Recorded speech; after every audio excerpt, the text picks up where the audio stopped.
Hello दोस्तों, welcome back to my channel pun intended. और आज मैं आपके लिए एक चाइनीज़ रेसिपी लेके आई हूँ जिसका नाम है सेसमी प्रॉन्स टोस्ट।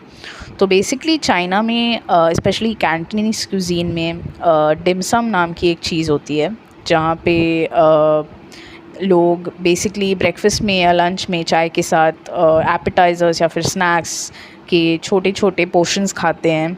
उसमें से ही एक ये सेसमी प्रॉन्स टोस्ट एक वैरायटी है।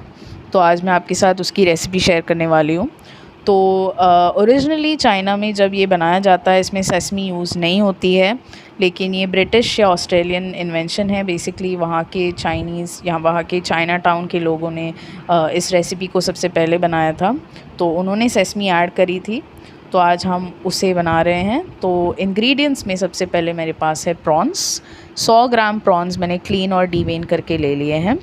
उसके बाद मेरे पास है 50 ग्राम के आसपास स्प्रिंग अनियंस, वाइट और ग्रीन पार्ट मिला के 50 ग्राम मैंने ले लिया है। इसके बाद थोड़े से एरोमेटिक्स इसमें जाएंगे। तो उसमें सबसे पहले हम डालेंगे लहसुन यानी कि गार्लिक, 5 से 6 कलियाँ रफली चॉप करी हुई। हरी मिर्च ये भी 4 से 5 है मेरे पास, रफली चॉप करके ले लिया मैंने। फिर 1 इंच अदरक, अदरक थोड़ा सा ज़्यादा जाएगा।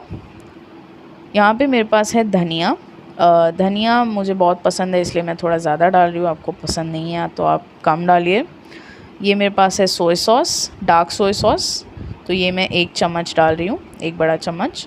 और ये 1 एग वाइट है मेरे पास बाइंडिंग के लिए बेसिकली। और यहाँ पे मेरे पास है सेसमी यानी कि तिल। ये मैंने वाइट सेसमी यूज़ की है। आपको ब्लैक सेसमी यूज़ करनी है आप वो भी यूज़ कर सकते हैं, लेकिन ट्रेडिशनली वाइट यूज़ की जा सकती है। अगर आपको ब्लैक सेसमी यूज़ करनी है तो मैं आपको रेकमेंड करूँगी कि आप वाइट सेसमी और ब्लैक सेसमी का मिक्सचर यूज़ कीजिए, दिखने में भी अच्छा लगेगा।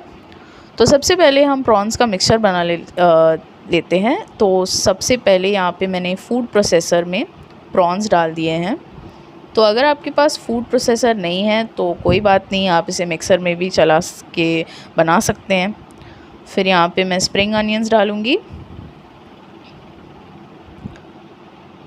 और इसके बाद सारे जो इंग्रेडिएंट्स मैंने अभी आपको बताए वो एक एक करके इसमें मैं डाल दूँगी। तो बेसिकली हम इसमें ये सारी चीज़ें इसलिए डाल रहे हैं ताकि एक तो इसे फ्लेवर आ जाए अच्छे से, और दूसरी बात ये है कि प्रॉन्स का जो मीट होता है या फिर कोई भी मीट होता है, फॉर एग्ज़ाम्पल चिकन हो या कुछ भी हो, फ़िश हो, मटन हो, अगर आप उसे उसमें ये वेजिटेबल्स नहीं डालेंगे तो वो ड्राई आउट हो जाएगा बहुत जल्दी कुक होने के टाइम। तो उसे थोड़ा सा मॉइस्ट रखने के लिए, थोड़ा सा सॉफ्ट रखने के लिए मैं इसमें ये सारी चीज़ें डालूँगी। और एग वाइट हम इसे सिर्फ बाइंडिंग के लिए डाल रहे हैं ताकि हमारा मिक्सचर जो है वो ब्रेड के ऊपर चिपका रहे अच्छे से। तो ये सारी चीज़ें डालने के बाद 2 और चीज़ें मैं इसमें डालूँगी, वो है वाइट पेपर पाउडर। तो क्रश करके मैं डाल रही हूँ, freshly crushed white paper. White paper आपके पास नहीं है तो आप ब्लैक पेपर भी डाल सकते हैं। और वाइट पेपर जो है वो थोड़ा ज़्यादा स्पाइसी और पंजेंट होता है, तो चाइना में इसका इस्तेमाल ज़्यादा किया जाता है। तो अगर आप ब्लैक पेपर यूज़ कर रहे हैं तो थोड़ा ज़्यादा यूज़ कीजिए। अगेन अगर आपको ज़्यादा स्पाइसी नहीं खाना है तो आप इसे कम यूज़ कर सकते हैं। फाइनली हम इसमें डालेंगे सॉल्ट यानी कि नमक स्वाद अनुसार। अब बहुत सारे लोग इसमें फ़िश सॉस का इस्तेमाल भी करते हैं, तो अगर आपके पास फ़िश सॉस है तो आप इसमें 1 चम्मच फ़िश सॉस डालिए। और नमक जो है वो सिर्फ आधा चम्मच डालिए, क्योंकि फ़िश सॉस में बहुत ज़्यादा नमक होता है पहले से और उसका एक अलग ही पंजेंट फ्लेवर होता है। तो इसे मैंने फूड प्रोसेसर में व्हिप कर लिया था 2 बार, और आप देख सकते हैं इसका एक चंकी ऐसा पेस्ट बना हुआ है। तो आपको इसे चंकी ही रखना है, एकदम स्मूथ पेस्ट मत बनाइएगा। तो अब बात करते हैं ब्रेड की। ऑफ कोर्स ये टोस्ट है तो इसमें ब्रेड तो यूज़ होगा ही होगा। तो यहाँ पे मेरे पास है white bread, normal white bread. Traditionally इस रेसिपी के लिए वाइट ब्रेड का इस्तेमाल किया जाता है, लेकिन आप चाहें तो इसमें ब्राउन ब्रेड, मल्टीग्रेन ब्रेड, कोई भी ब्रेड आपको जो चाहिए वो यूज़ कर सकते हैं, लेकिन वाइट ब्रेड से जो टेस्ट आता है वो आपको नहीं मिलेगा। वाइट ब्रेड बेसिकली बहुत ज़्यादा सॉफ्ट होता है, तो वो जब फ्राई होता है तो वो थोड़ा सा ज़्यादा क्रिस्पी होता है बेसिकली। तो ये मैंने ट्रायंगल्स में कट कर लिया है ब्रेड को, और अब मैं इसे असेंबल करके आपको दिखा दूँगी। तो एक ट्रायंगल हम ले लेंगे और ये प्रॉन्स का मिक्सचर जो है वो स्पून से इसके ऊपर अच्छे से लगा लेंगे, स्प्रेड कर लेंगे बेसिकली। अब आपको इसे ज़्यादा थिक भी नहीं स्प्रेड करना है, ज़्यादा थिन भी नहीं स्प्रेड करना है, क्योंकि अगर आप बहुत थिन करोगे तो आपको सिर्फ ब्रेड का टेस्ट आएगा, और बहुत थिक करोगे तो ये ठीक से फ्राई नहीं होगा। तो थोड़ा सा बीच में आप देख के इसे स्प्रेड कर लीजिए।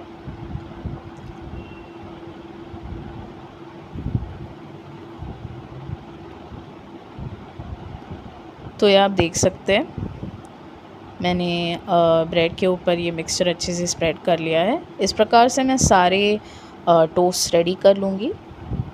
तो यहाँ पे मेरे पास सारे टोस्ट रेडी हैं। तो अब इम्पॉर्टेंट पार्ट जो है वो ये है कि हमें इसमें सेसमी यानी कि तिल में डिप करना है। तो ये बहुत ही इजी तरीका है।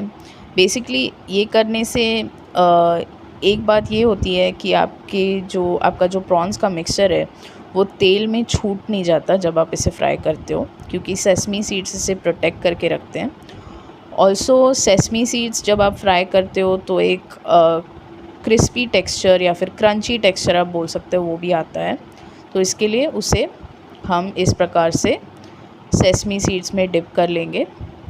सिर्फ वही साइड डिप करनी है जिसके ऊपर अपने प्रॉन्स का मिक्सचर लगाया है, दूसरी साइड वैसे ही रखनी है। तो अब हम इसे फ्राई कर लेंगे। मैंने मीडियम फ्लेम पे थोड़ा सा ऑयल गरम कर लिया था और ये मैं इसमें डाल रही हूँ। जो प्रॉन्स की साइड है वो सबसे पहले ऑयल में जाएगी ताकि वो सील हो जाए बेसिकली। और जब आप इसे फ्राई करेंगे, सबसे पहले जब आप पहला टोस्ट डालेंगे तो आप देखोगे कि इसमें से जो तिल है या कि सेसमी है वो थोड़ी सी स्प्लटर होने शुरू हो जाएगी। तो ज़रा ध्यान से इसे फ्राई कीजिएगा। और बस 1 मिनट एक साइड पे फ्राई करने के बाद दूसरी साइड पे भी 1 मिनट के लिए फ्राई करेंगे गोल्डन ब्राउन होने तक। और बेसिकली इतना ही करना है और आपके प्रॉन सेसमी टोस्ट रेडी हो चुके हैं। तो बहुत सारे लोग शायद ये सवाल पूछेंगे कि क्या मैं इसे एयर फ्रायर में फ़्राई कर सकती हूँ या फिर क्या मैं इसे बेक कर सकता हूँ, क्या मैं इसे शैलो फ्राई कर सकता हूँ। तो उसका answer is yes, you can technically do that. Shallow fry करेंगे तो थोड़ा सा ज़्यादा तेल लेके आपको, मतलब semi shallow fry, semi deep fry करना पड़ेगा। अगर आप इसको एयर फ्रायर में कर रहे हैं तो आपको जैसे आप बाकी की चीज़ें एयर फ्रायर में फ्राई करते हैं, थोड़ा सा तेल उसे दोनों साइड से लगा के टेम्परेचर पे सेट करके आप इसे एयर फ्राई कर सकते हैं। और अगर आपको इसे बेक करना है तो मैं रेकमेंड नहीं करूँगी कि आप इसे बेक कीजिए, लेकिन अगर आपको इसे थोड़ा हेल्दी बनाना है तो आप ऑफ कोर्स इसे बेक कर सकते हैं। तो अगर आपको बेक करना है तो आप इसे 180 डिग्रीज़ टू 200 डिग्रीज़ के ओवन में, प्री हीटेड ओवन में ऑफ कोर्स लगभग 15 मिनट के लिए बेक कर सकते हैं। फ़ाइनल रिज़ल्ट सेम नहीं आएगा, मैं आपको पहले ही बता रही हूँ, लेकिन टेस्ट वही होगा, बस टेक्सचर थोड़ा सा अलग होगा। तो मेरे ख्याल से डीप फ्राई करना is the best option. But अगर आपको इतना तेल नहीं यूज़ करना है तो आप इसे आइदर एयर फ्राई कीजिए या फिर बेक कीजिए। एक और चीज़ जो है कि आप इसे स्टोर करके भी रख सकते हैं। फॉर एग्ज़ाम्पल अगर आपके पास बहुत सारे सेसमी टोस्ट हैं और आपको सारे फ्राई नहीं करने हैं तो आप इसे एक प्लास्टिक बैग में बेसिकली सारे टोस्ट को रख के फ्रीज़र में रख सकते हैं, और ये 15 से 20 दिन के लिए आराम से आप फ्रीज़र में रख सकते हो। और अगर आपको दूसरे दिन बनाने हैं तो आप इसे फ्रिज में भी रख सकते हैं।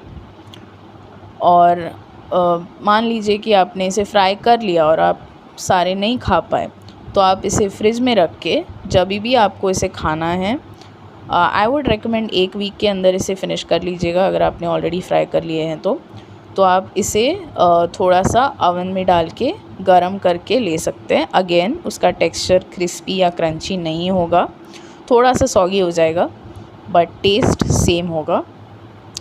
तो ये मेरा दूसरा टोस्ट भी रेडी हो चुका है ऑलमोस्ट। आप इस टोस्ट को आइदर स्वीट चिली सॉस या फिर टमेटो केचप के साथ सर्व कर सकते हैं। ट्रेडिशनली स्वीट चिली सॉस के साथ ही किया जाता है। मुझे पर्सनली ये ऐसे ही खाने में अच्छे लगते हैं विदाउट एनी सॉस, बट बहुत सारे लोगों को सॉस की ज़रूरत पड़ सकती है, तो आप इसे टमेटो केचप के साथ या स्वीट चिली सॉस के साथ या फिर कोई भी आपका फेवरेट सॉस है उसके साथ सर्व कर सकते हैं। तो ये आप देख सकते हैं मेरी sesame toast, prawn sesame toast ready है। मैं आपको दिखा देती हूँ दोनों साइड से कैसे दिख रहे हैं ये। तो दोनों साइड से ये अच्छे से गोल्डन ब्राउन हो चुके हैं।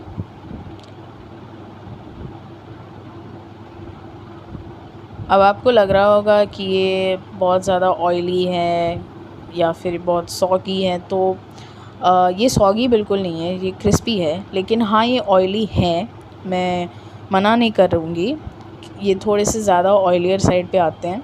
लेकिन आप ब्रेड को फ्राई कर रहे हो तो ऑफ़ कोर्स वो ऑयली तो होने ही वाला है। तो ये इसका क्रॉस सेक्शन मैं आपको दिखा रही हूँ, बहुत ही अट्रैक्टिव लगते हैं। पार्टी एपेटाइज़र्स के लिए आप इसे यूज़ कर सकते हैं और बेसिकली आप इसे कभी भी खा सकते हैं, कभी भी एंजॉय कर सकते हैं। तो आई होप आपको ये रेसिपी अच्छी लगी होगी। अगर अच्छी लगी तो इस रेसिपी को लाइक कीजिए, शेयर कीजिए, मेरे चैनल को सब्सक्राइब कीजिए। अगले हफ्ते फिर से एक अलग रेसिपी के साथ आपके सामने आऊँगी। तब तक के लिए thank you so much for tuning in.